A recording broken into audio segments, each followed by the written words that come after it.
Zoom Ciné, une production de Cinézoom. Zoom Ciné est une émission hebdomadaire diffusée sur Radio Soleil Provençal, www.radiosoleilprovençal.com, proposée et présentée par Gérard Chargé. Ma mission, et je l'accepte, sera de vous retrouver chaque mercredi. Ce message ne s'autodétruira pas.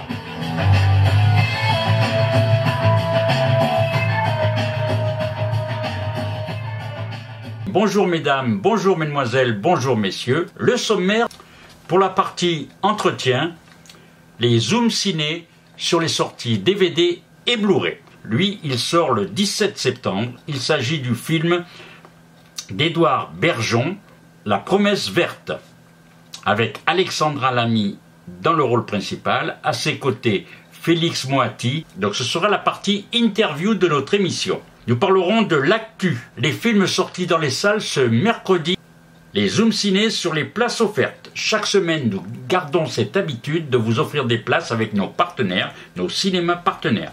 Nous commençons tout de suite avec le cinéma Arplex Canebière, le film d'animation Le Robot Sauvage. Le dimanche 29 septembre à 11h ou à 13h20, le dimanche 6 octobre à 11h ou à 15h50. 06 09 17 41 64. Nous vous offrons aussi des places pour le nouveau film réalisé par Claude Lelouch qui s'appelle Finalement. Claude Lelouch présent au cinéma Le Prado avec Cadmerade qui a le rôle principal de ce film. Donc pour son nouveau film le mercredi 16 octobre à 20h. Donc voilà, si vous voulez des places pour ces films, vous nous appelez au 06 09 17 41 64 pendant toute la durée de l'émission. Nous commençons tout de suite cette émission en musique avec la bande originale du film d'Emilia Pérez, le film réalisé par Jacques Audiard, qui a été présenté au Festival de Cannes et qui a obtenu le prix d'interprétation pour l'ensemble des comédiennes du film. La musique est arrangée, composée et produite par Clément Ducol et les lyriques par Camille Dalmé. Le film est toujours à l'affiche, un film que je vous conseille vivement également, un très très bon film. Donc nous écoutons tout de suite cette chanson, Para.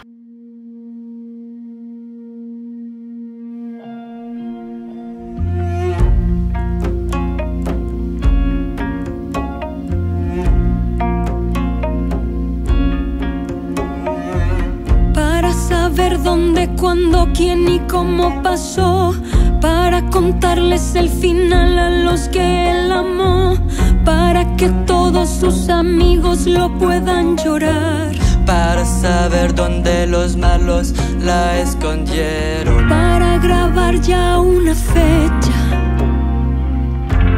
Aquí estoy para hablar del color de su cara.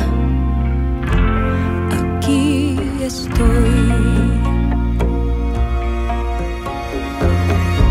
aguantarme la mirada en el espejo, para criar hoy a mis hijos con dinero limpio, para que haya una vida antes y otra después, para aprender a calcular que 1 y 2 son 3, para limpiar mi piel de tatuajes. Aquí estoy para ayudar con mis errores. Aquí estoy. Aquí estoy. Aquí estoy. Aquí. Aquí estoy.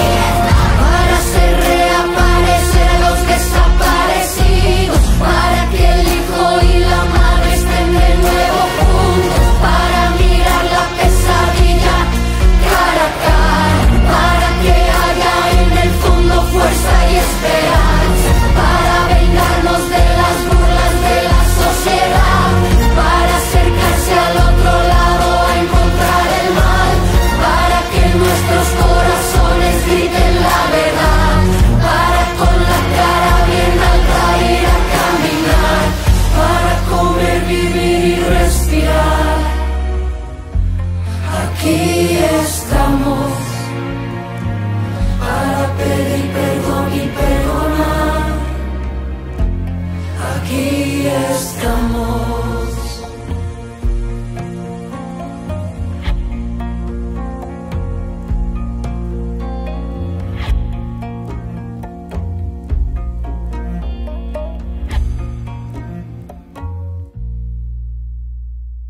Zoom Ciné sur les sorties de la semaine. Ce 18 septembre, Les Barbares, un film réalisé par la comédienne Julie Delpy, qui joue dans le film et qui donne la réplique à Sandrine Kiberlin, à Laurent Lafitte, à Mathieu Demy, à Albert Delpy, à Brigitte Rouen.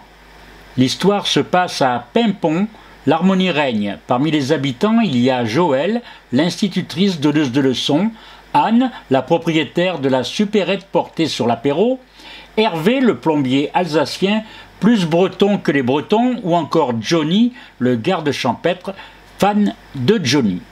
Alors, au bout du compte, c'est qui les barbares? Écoutons la bande-annonce de ce film réalisé par Julie Delpy. Bienvenue à Pimpon.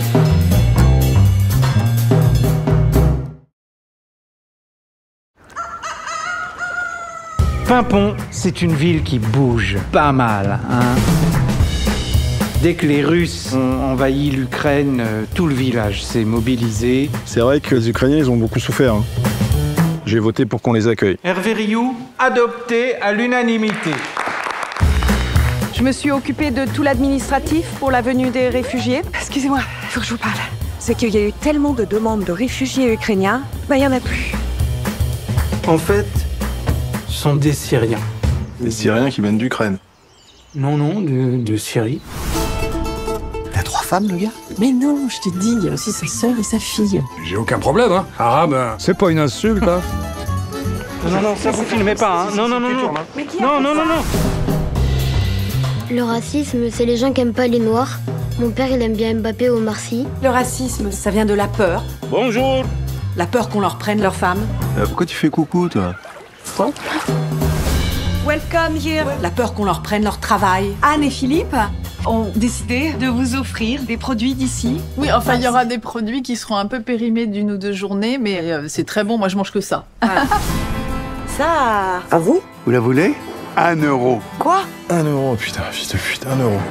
J'en ai marre d'être ami avec quelqu'un qui fait ça, qui veut pas aider les autres. Si t'étais Mère Teresa, ben tu serais en Syrie. Tu serais pas à Pimpon, là. Tu t'es déjà imaginé ce que c'est? T'arrives d'un pays en guerre, dans un pays où t'as aucun repère et on t'insulte.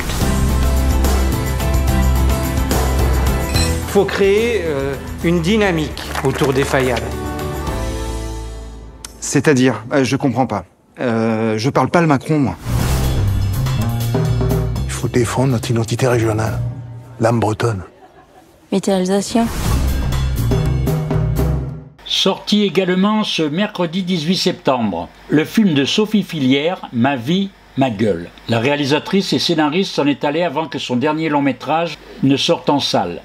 Même avant la présentation au Festival de Cannes où il a été présenté en ouverture à la quinzaine des cinéastes cette année.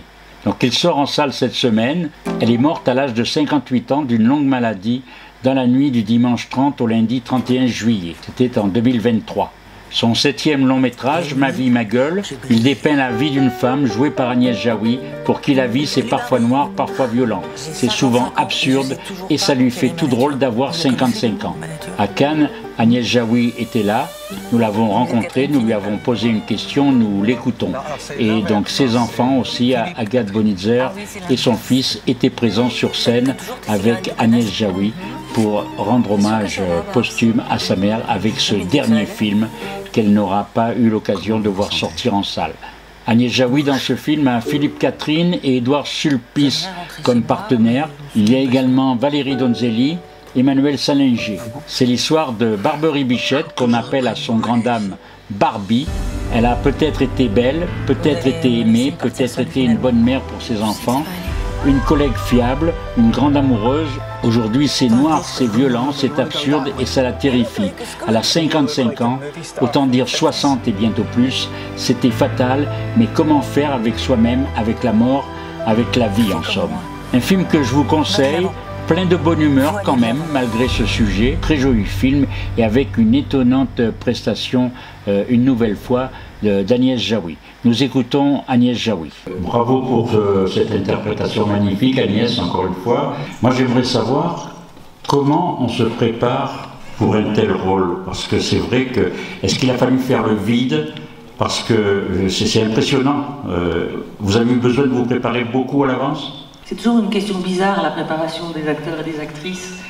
On aimerait bien répondre à l'américaine, j'ai pris 40 kilos, j'en ai perdu 20, j'ai fait des cours de boxe, mais ce serait vous mentir. Après, encore une fois, évidemment, ça se construit avec le choix des vêtements, de plein de choses, de plein de détails, et puis aussi dans la confiance et dans se remettre complètement dans les bras, dans le regard de la personne qui va vous regarder. Et ça, j'ai l'impression que ça s'acquiert avec le temps, alors ça dépend pour qui, mais en tout cas, moi c'est ça qui s'est passé, c'est-à-dire que bah oui, je lui ai fait confiance sur tout, et j'ai lutté sur rien. Et j'ai l'impression que depuis le début de ma carrière, c'est en ça que j'ai gagné, c'est-à-dire que je suis plus dans le contrôle, enfin, aussi parce que j'ai la chance quand on me propose un scénario comme ça, bah, oui, j'ai envie de me confier, enfin de lui faire confiance et de rien contrôler, voilà.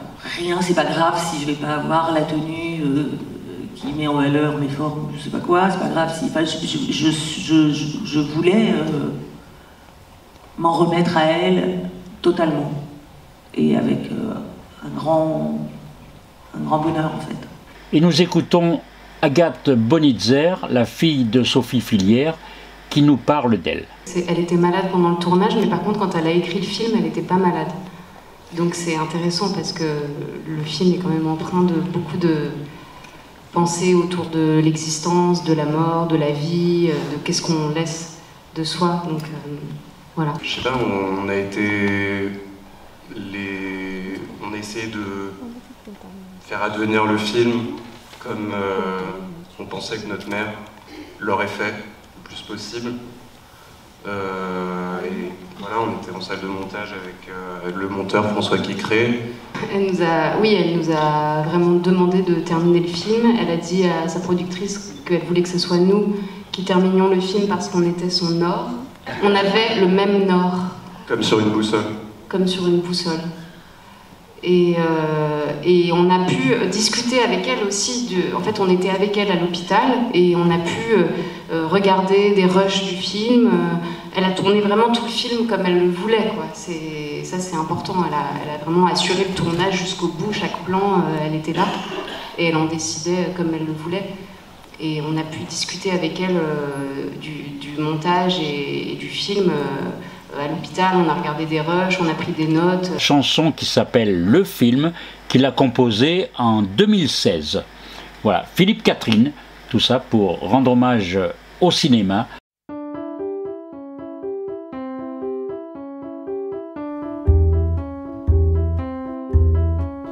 Mais qui a fait le casting? Qui donc a fait le track-listing? Qui du chef opérateur? Sans parler du sound designer. C'est le plus beau film du monde, celui que je vois devant moi. Toujours un nouveau casting, toujours un nouveau track listing. Pour l'assemblage de couleurs, c'est toujours toi qui es cadreur. Je ne suis qu'un acteur parmi les autres acteurs, ne suis qu'un spectateur parmi les spectateurs. Est-ce le plus beau film du monde? Celui que tu vois devant toi. Pourquoi suis-je dans le casting? Pourquoi tu es dans le casting? Qui est le storyteller? Sûrement celui qui connaît l'heure. C'est le plus beau film du monde, celui qu'on Je ne suis qu'un acteur parmi les autres acteurs, ne suis souvent figurant parmi les figurants. Je ne suis qu'un acteur parmi les autres acteurs, et plus souvent figurant parmi les figurants. Je vous rappelle que Philippe Catherine est à l'affiche du film Ma vie, ma gueule, en compagnie d'Agnès Jaoui. Les zooms ciné sur les sorties DVD et Blu-ray. La promesse verte, avec Alexandra Lamy dans le rôle principal, à ses côtés Félix Moati, pour tenter de sauver son fils injustement condamné à mort en Indonésie pour trafic de drogue, un coup monté parce qu'il a assisté comme témoin à un assassinat par la police locale. Une mère se lance dans un combat inégal contre les exploitants d'huile de palme responsables de la déforestation et contre les puissants lobbies industriels. C'est une histoire extrêmement touchante, très réaliste et proche du réel. Un film très documenté, le cinéaste pose un regard critique sur la production de l'huile de palme. Un thriller écologique et politique haletant, qui dénonce cette utilisation et les lobbies de sa commercialisation, de son exploitation. Une huile néfaste pour la santé et désastreuse par la déforestation que cela engendre. Un regard engagé que le réalisateur revendique avant qu'il ne soit trop tard. Un discours qui s'adresse aussi aux politiques qui laissent faire. Alexandra Lamy est remarquable et offre un rôle de composition à la hauteur de l'enjeu du film qui interpelle par son discours. Nous avions rencontré la comédienne et le réalisateur à l'Arplex Canebière lors de l'avant-première marseillaise. Moi j'ai une question pour Alexandra. Donc à part la chaleur qui était donc quelque chose de gênant, tout ça, qu'est-ce qui vous a dans ce film, dans ce personnage, le plus interpellé? Il y a eu des points communs avec ce que vous sentez, ce que vous pensez. Et puis la question pour Édouard, étant donné que vous attaquez à chaque fois des sujets qui font écho dans la citoyenneté, parce que le cinéma, ça peut être ça, est-ce que vous le concevez comme ça? C'est pour ça que vous faites de la fiction maintenant plutôt que du documentaire, pour pouvoir faire passer plus de choses?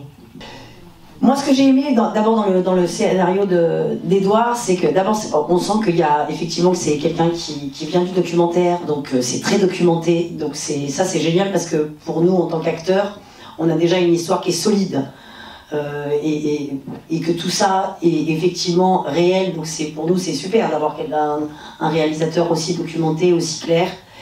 Après, on a un personnage aussi qui est voilà ce rôle de maman qui effectivement va tout faire pour essayer de faire sortir son fils, mais en même temps je dis ce rôle de maman, mais finalement ça pourrait être aussi un rôle de papa. Ce que j'aime bien, c'est que le fait que ça soit une maman, ça montre que ça peut être monsieur et madame tout le monde, et que c'est quelqu'un qui se retrouve face à l'impuissance aussi, face à un lobbying industriel qui est tellement énorme, et qu'elle doit se battre avec ses petits moyens à elle. Donc c'est pour ça que quand je dis que ça peut être une maman et un papa, mais le fait de voir une maman, ça donne tout de suite se dire, ben oui, elle va pas se battre physiquement, elle va devoir se débrouiller comme elle peut. Et puis dans le scénario aussi, ce que j'aime beaucoup, c'est que c'est la petite histoire dans la grande. Donc c'est par ce personnage aussi qu'on a ce thriller écologique, et je pense que le spectateur, il est un peu Carole. C'est-à-dire que c'est avec Carole qu'il se rend compte aussi de tout ce qui se passe et de toute ce lobbying encore, que toute cette politique qu'il y a, de tout ça. C'est avec elle qu'on le suit. Et on se sent aussi impuissant avec elle. Et puis effectivement, en tant qu'actrice, c'est des personnages qui sont extraordinaires à jouer, parce que c'est pas le fait que ça soit des drames, hein, c'est le fait que là-dedans il y a plein d'émotions aussi. C'est ça qui est très intéressant. On peut y mettre plein de couleurs. Il y a effectivement, bizarrement, ce que j'aime bien aussi, parce qu'il y a le drame évidemment de ce qui se passe, mais même l'impuissance, c'est terrible. Moi, il y a des scènes comme ça que je trouve très intéressantes quand on est parce qu'évidemment on tourne tout dans le désordre. Donc, et puis parfois il y a des scènes comme c'est dans le même décor, que par exemple, parce que finalement j'en ai très peu des scènes avec mon fils. Si on regarde bien le film, j'en ai 5. Donc j'en ai très peu, donc il fallait aussi qu'on soit en raccord, c'est-à-dire qu'en me voyant moi, il fallait toujours qu'on pense à mon fils, et vice-versa, quand on est avec mon fils, il faut qu'on pense à la mère. Donc, et en n'ayant que 5 scènes, il fallait quand même qu'on trouve très rapidement, j'allais dire, une relation mère-fils qui était très importante.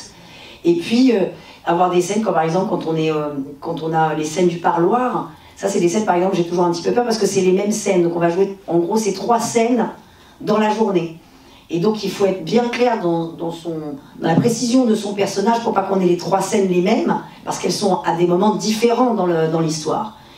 Et par exemple de se dire, ce moment-là, évidemment, elle est écroulée parce que c'est la première fois qu'elle voit son fils. La deuxième fois, elle va essayer quand même un peu de lui redonner un peu d'espoir et d'essayer de se dire se battre. Et puis tu as une 3e fois où effectivement on le voit, où c'est elle qui complètement... Moi par exemple, c'est une scène qui me touche beaucoup, de voir cette mère à un moment donné qui face à son fils qui n'a plus rien, et c'est lui qui reprend un peu le lead et qui lui fait écrire cette lettre, qu'il écrit cette lettre, et qu'elle arrive et qu'elle se... Ça c'est des scènes aussi qui sont très intéressantes, parce que c'est des personnages qui sont d'une impuissance, et puis ça raconte aussi la jeunesse. Ça raconte aussi cette jeunesse qui va aller... qui elle est prête à se battre, qui a d'ailleurs beaucoup plus conscience aujourd'hui de problèmes écologiques, qui va se battre et qui est prête à se sacrifier. Et comme vous avez vu le film, je ne spoile rien, mais moi je trouve ça très fort à la fin qu'elle demande à ce que son fils ne le sache pas. Qu'elle est prête, elle, à prendre tout ça pour elle, parce que c'est le combat de son fils, parce que c'est le combat de la jeunesse. J'ai 2 jambes, et donc j'en ai toujours une dans le documentaire et j'en ai une dans la fiction. C'est important pour moi de nourrir la fiction du documentaire. Et donc en fait, c'était pas prévu que je fasse du cinéma moi. Donc c'est mon 2e film, peut-être que j'en ferai un 3e, j'espère.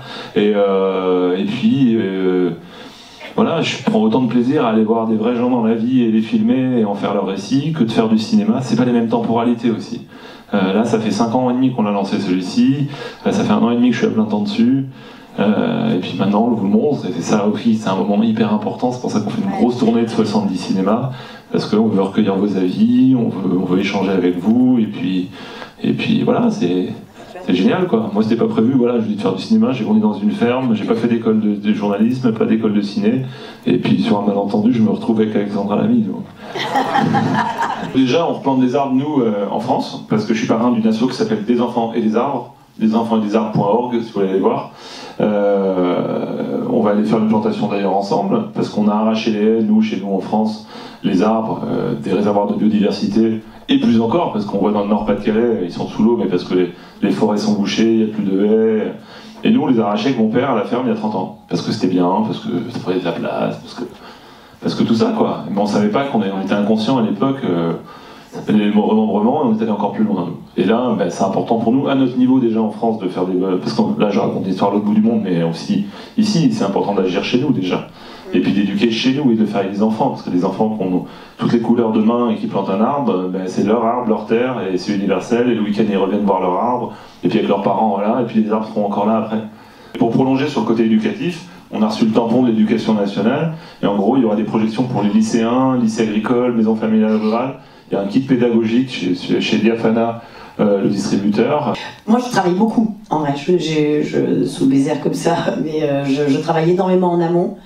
Et je travaille vraiment mon scénario, parce qu'encore une fois, comme on n'a que 36 jours, que ça va aller très très vite, qu'on a finalement, même si on a le temps de travailler, mais en fait il faut quand même aller vite. Et puis on travaille dans le désordre, donc il faut que je sache exactement où on est mon personnage, donc je travaille beaucoup en amont. Et puis je pense que alors moi je fais très attention de ne pas mettre trop de choses personnelles en moi, parce que je pense que de toute façon, je suis une maman, donc je l'ai déjà. J'ai pas besoin d'aller trop me chercher... avec ma fille, etc. Je dis ça parce que en fait, j'ai eu ça une fois au théâtre. Je me suis dit, je me rappelle très bien, il y a longtemps de ça, j'avais une scène et je me suis dit, tiens, pense à ta fille, etc. Et en fait, ça a été un enfer. Je me suis fait dépasser par l'émotion. Et du coup, je n'arrivais plus à jouer. Je n'arrivais plus à jouer parce que d'un coup, j'étais... Alors, surtout au théâtre, c'est une catastrophe, parce qu'encore, au cinéma, on peut se couper, on a le temps d'aller... de souffler et de revenir. Mais ça peut arriver aussi quand on rentre des choses un peu personnelles.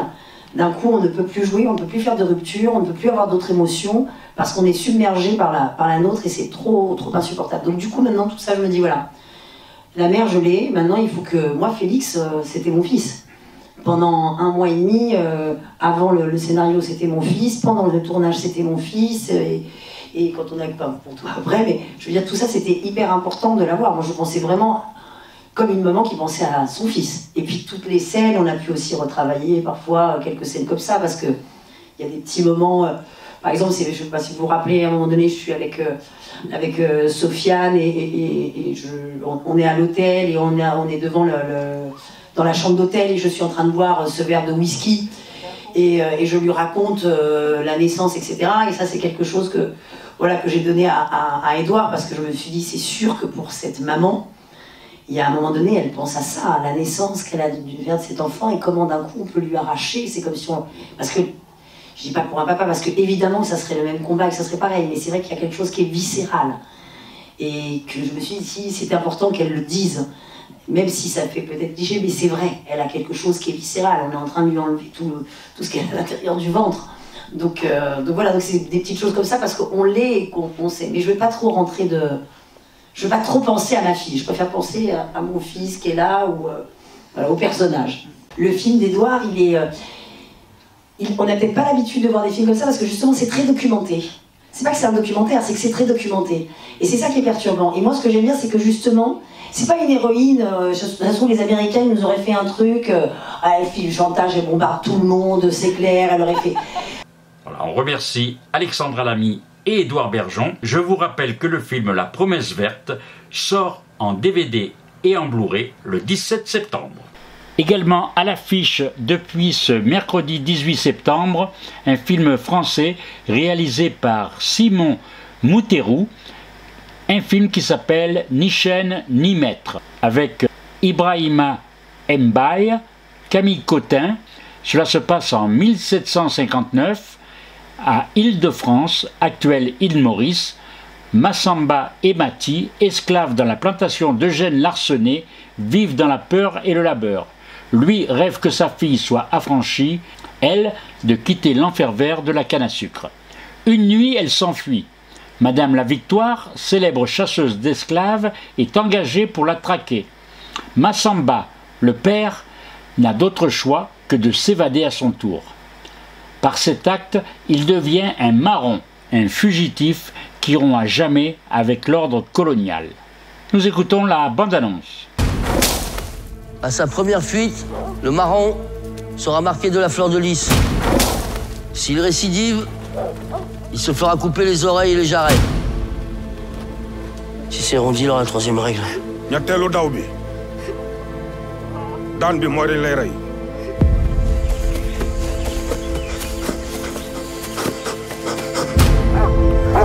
C'est la première fois que ta fille s'enfuit.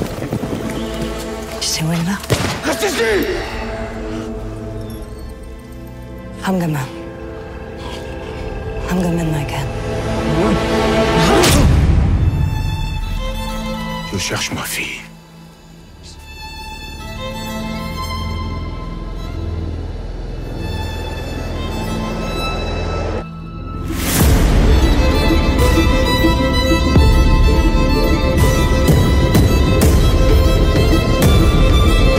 Aucun être sur cette terre ne mérite de telles horreurs.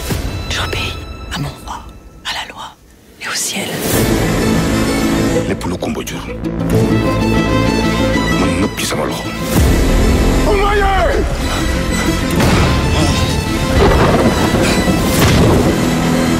c'est notre île, pas la vôtre.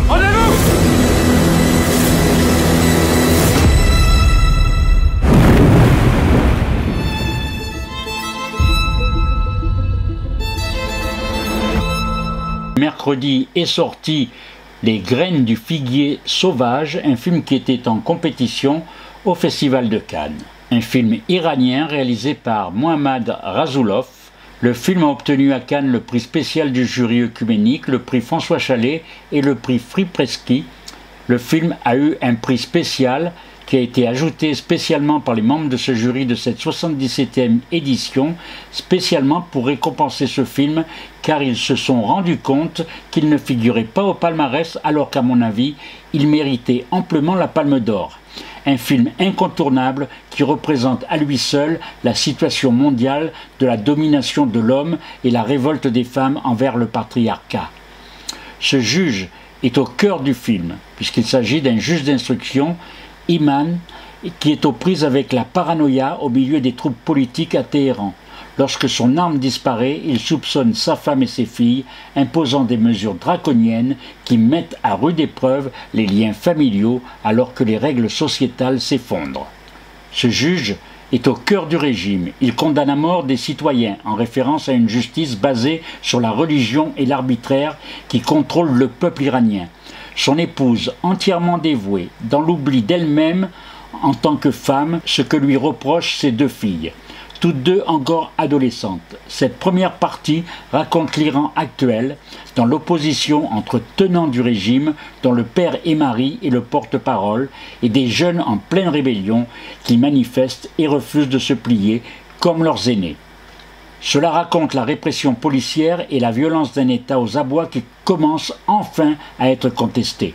Un film tendu, émouvant et puissant, où toute la mentalité d'un pays passe par la famille. Un scénario riche et dense, une belle mise en scène font de ce film un questionnement sur la place de chacun dans la société, et tout particulièrement celle des femmes. Et sur le rôle qu'un simple fonctionnaire puisse perpétuer l'horreur. Un combat pour la liberté qui a constitué un grand moment de ce Festival de Cannes 2024, un véritable bijou de cinéma et d'humanité que nous livre l'auteur iranien, un film essentiel à ne pas manquer.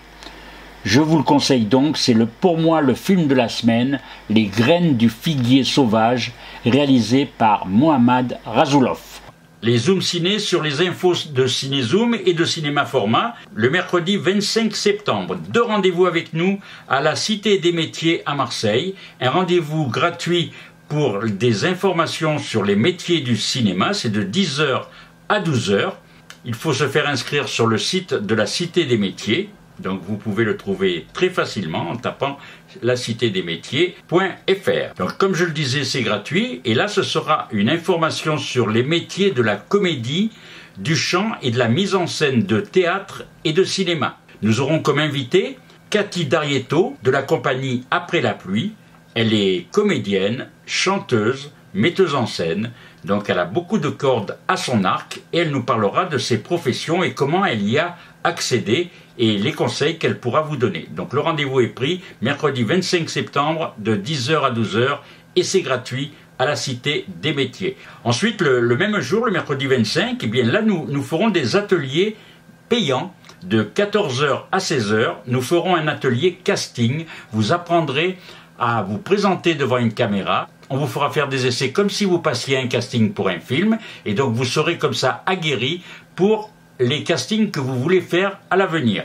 Et nous ferons payer 15 € par personne pour 2 heures de formation. Par contre, là, pour vous inscrire, il faut réserver, bien sûr, c'est au 06 09 17 41 64, ou alors vous faites un mail à Gérard Charge, c'est mon nom, Gérard Chargé, mais sans accent sur le net, tout collé, @gmail.com. Et puis vous pouvez aussi prendre les renseignements et vous inscrire par le site www.ciné-zoom.com. L'émission s'achève, et bien on vous dit à la semaine prochaine, même heure, même endroit. Au revoir à toutes, au revoir à tous.